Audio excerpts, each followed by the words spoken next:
शांत रात्र, शांत संगीत, मोठमोठी शहरं उभी राहिली आहेत.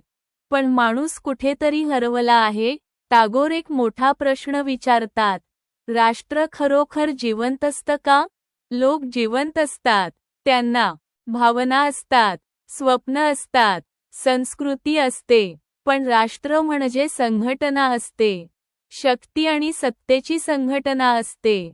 आजची बहुतांश शहरं सारखी दिसतात. चेहरे नाहीत, फक्त मुखवटे दिसतात. लोक निर्माण करतात साहित्य आणि कला. लोक जपतात परंपरा आणि संस्कृती. पण राष्ट्र फक्त उत्पादन करतं आणि वेळ आली तर विनाशही. जेव्हा लोभ आणि द्वेष वाढतात, तेव्हा माणूस मागे पडू लागतो. टागोर सांगतात, मानवता हळूहळू मरू लागते. आज प्रत्येकजण धावतच राहिला आहे, यश मिळवण्यासाठी सतत धावत आहे. ही स्पर्धा माणसाला कठोर बनवते.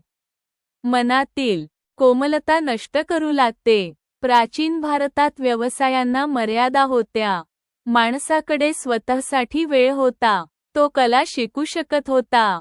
तो शांत आयुष्य जगू शकत होता. पण आधुनिक राष्ट्रवाद वेगळाच आहे. तो समूहाचा अहंकार बनला आहे. राष्ट्रवादामुळे वाढतो मत्सर आणि द्वेष. लोक एकमेकांचे शत्रू बनतात. माणूसच माणसासाठी धोका बनतो. हीच सर्वात मोठी शोकांतिका आहे. गर्दीचा विचार नेहमी आंधळा असतो.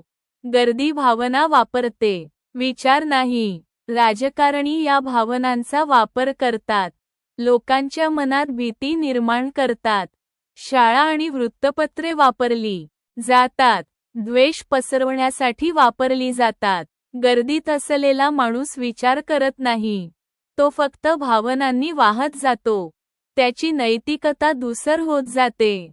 मानवता कमी होत जाते. राष्ट्र सतत भीती जिवंत ठेवतं. प्रत्येक परका शत्रू वाटू लागतो. ही अवस्था कधीच निरोगी नसते. ही मानसिक आजारासारखी अवस्था असते.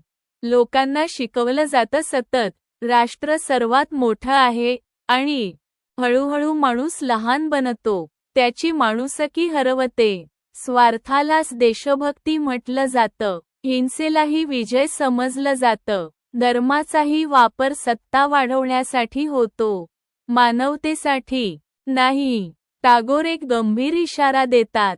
हा मार्ग विनाशाकडे नेतो. राष्ट्रवादामुळे अहंकार सतत वाढतो आणि माणूस आंधळा बनत जातो. पण मानवतेचा मार्ग वेगळा असतो. तो प्रेम आणि सहकार्य शिकवतो. सहानुभूती हेच खरं सामर्थ्य असतं. त्याग हेच खरं सौंदर्य असतं. टागोरांचा विश्वास व्यवस्थेवर नव्हता. त्यांचा विश्वास चांगल्या माणसांवर होता, जे स्पष्ट विचार करू शकतात, जे योग्य कृती करू शकतात. नैतिकता हळूहळू वाढत जाते.